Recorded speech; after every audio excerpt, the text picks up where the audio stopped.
তুমি তুমি আছো কত দূর ভগবতী তোমার দর্শন হরি ভগবতী তোমার হরি ভগবতী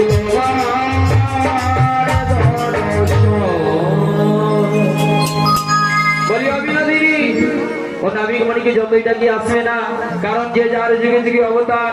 তাই তুমি একবার নয়ন বাড়ি পরিশোধ করে ডাকো গো গোবিন্দকে হা কৃষ্ণ বলে। জয় নিতাই রাধা কৃষ্ণ এবং লক্ষ্মীনারায়ণ। অধ্যকার কাল থেকে অসিত পাত্র বাড়িতে যে হরিনাম সংকীর্তন হচ্ছে, আজকে তার শেষ দিন।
কৃষ্ণ জয় জয় রাধা মাধব জয় গৌরহরি জয় জয় রাধেশ্যাম জয় রাধে শ্রী গুরু।